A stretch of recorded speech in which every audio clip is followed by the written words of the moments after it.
Bonjour à tous, aujourd'hui nous parlons du cube d'un nombre réel.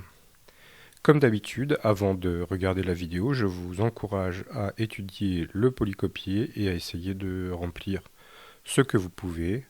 Passez-y au moins un petit quart d'heure.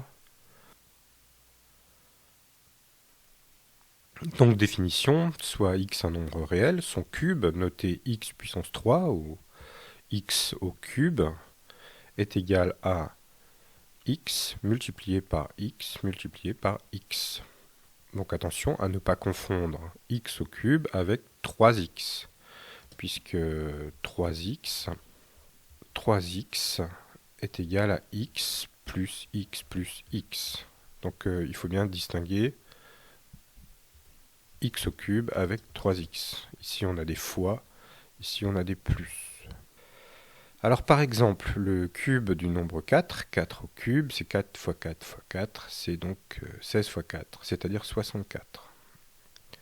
Le cube de moins 3, c'est moins 3 fois moins 3 fois moins 3. Alors, un nombre négatif fois un nombre négatif donnera un nombre positif, mais on multiplie encore par un nombre négatif, ça donnera donc un nombre négatif. Donc moins 27. 3 fois 9. Le cube d'un nombre positif est toujours positif. Alors là, on a vu un exemple pour 4. Étant donné qu'on multiplie que des nombres positifs, on obtient un nombre positif.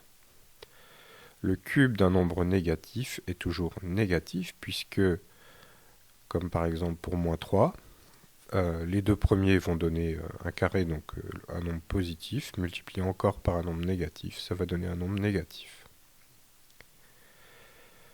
Pour le tableau, je pense que vous n'avez pas eu trop de problèmes à le compléter. Vous voyez que pour les nombres négatifs, on trouve des nombres négatifs. Il est bon de connaître par cœur les cubes des nombres au moins de 1 à 5. Donc 2 au cube ça fait 8, 3 au cube ça fait 27, 4 au cube ça fait 64, et 5 au cube ça fait 125. Si déjà vous connaissez cela, ça sera déjà pas mal.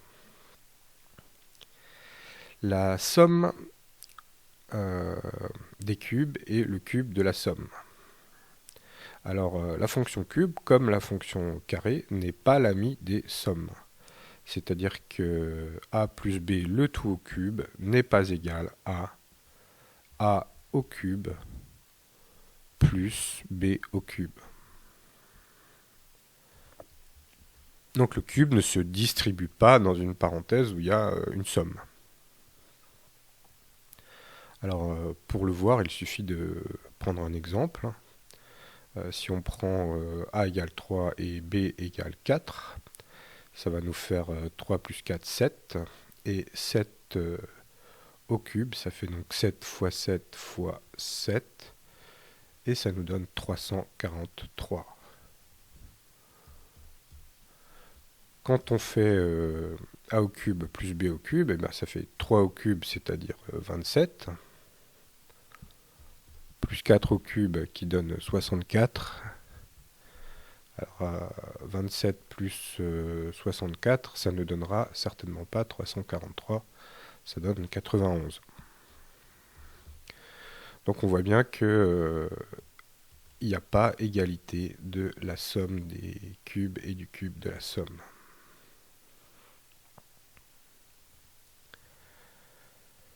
En revanche, le cube d'un produit est égal au produit des cubes. C'est-à-dire que le cube va se distribuer dans une parenthèse quand on a une multiplication. Donc en fait, on a a au cube multiplié par b au cube. Vous pouvez, si vous le souhaitez, faire l'essai avec 3 et 4 et vous verrez que ça fonctionne, mais nous allons faire la démonstration générale. En effet, on peut, pour démontrer quelque chose qui est faux, on peut donner un contre-exemple, comme ce qu'on a fait là. Par contre, pour démontrer quelque chose qui est vrai, il ne suffit pas de donner un exemple. Il faut faire une démonstration générale, donc a fois b le tout au cube, c'est a fois b multiplié par a fois b multiplié par a fois b. Mais comme la multiplication est commutative et associative, on peut rassembler tous les a, ce a et ce a, et donc obtenir a au cube. Et on peut rassembler tous les b, ce b, ce b et ce b pour obtenir b au cube. On a donc démontré la formule que a fois b le tout au cube, donc le cube du produit, est égal au produit des cubes. Ensuite, nous avons des identités remarquables au cube. Alors ces identités remarquables ne sont pas vraiment à connaître par cœur, c'est simplement pour vous montrer que on peut avoir des identités remarquables également au cube et pas seulement au carré. Donc pour la première, a plus b au cube, je vais vous laisser encore réfléchir un petit peu et je vais vous donner un indice pour développer ce cube. Donc ce qu'il faut faire, c'est décomposer en a plus b fois a plus b fois a plus b. C'est ça le cube. Une fois qu'on a ça, on pourrait faire un triple développement, mais c'est un petit peu pénible à faire. En revanche, ce que vous pouvez faire assez facilement, c'est utiliser l'identité remarquable au carré, a plus b au carré, celle-ci vous la connaissez, et une fois que vous avez développé le carré, vous pouvez finalement développer avec le dernier a plus b. Et comme ça, vous devriez arriver au résultat assez facilement. La même astuce marchera pour la deuxième. Et pour la troisième, il n'y a pas vraiment besoin d'astuce, il suffit de développer directement. Donc pour le premier, on développe a plus b au cube égale a plus b au carré fois a plus b. A plus b au carré nous donne a au carré plus 2ab plus b au carré, c'est l'identité remarquable numéro 1 au carré. Ensuite, on va multiplier cette première parenthèse par a, ce qui va nous donner a au carré fois a au cube, a au carré, 2ab fois a, qui va donner 2a au carré b, b au carré fois a, qui va donner b au carré a. Ensuite, a au carré fois b, qui donne a au carré b, 2ab fois b, qui va donner 2ab au carré, et finalement b au carré fois b, qui donne b au cube. On va maintenant rassembler le 2a au carré b qui est là avec le a au carré b qui est là et qui va nous donner 3a au carré b, et le b au carré a qui est là avec le 2ab au carré, puisqu'on peut échanger le a et le b au carré, qui nous donne 3ab au carré. Et finalement, on a l'identité remarquable a au cube plus 3a au carré b plus 3ab au carré plus b au cube. Pour le deuxième, c'est exactement la même chose, sauf qu'on est embêté par les signes moins. L'identité remarquable de a moins b au carré nous donne un moins ici, moins 2ab.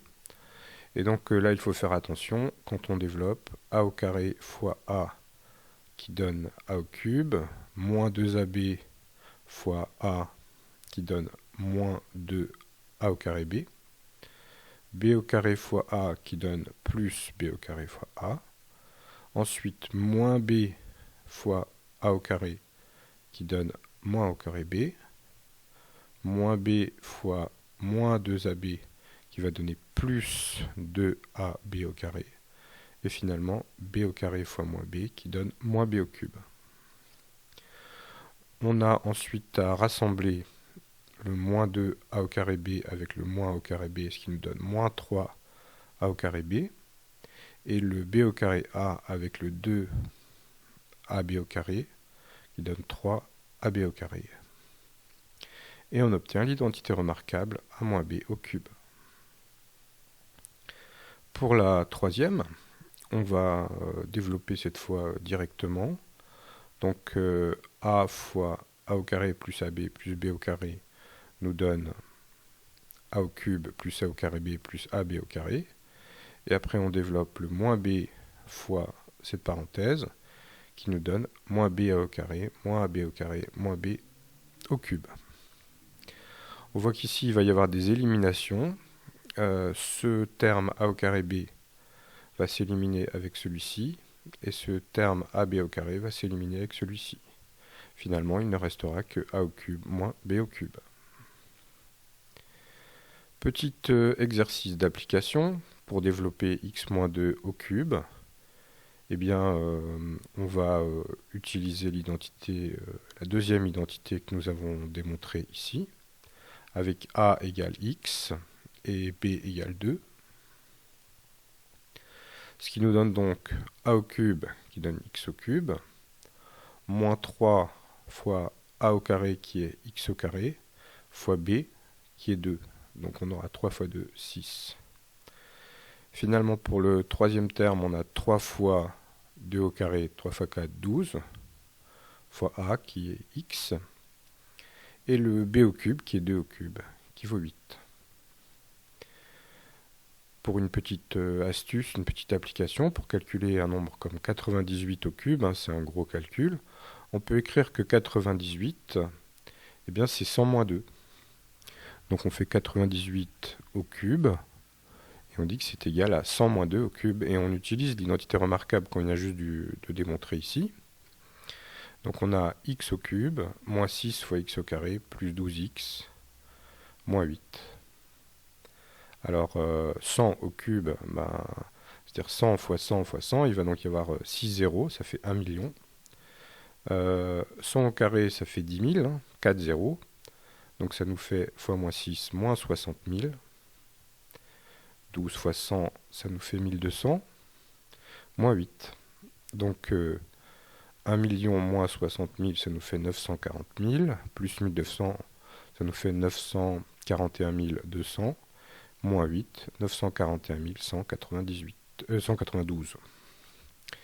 Voilà pour ce cours sur le cube d'un nombre réel.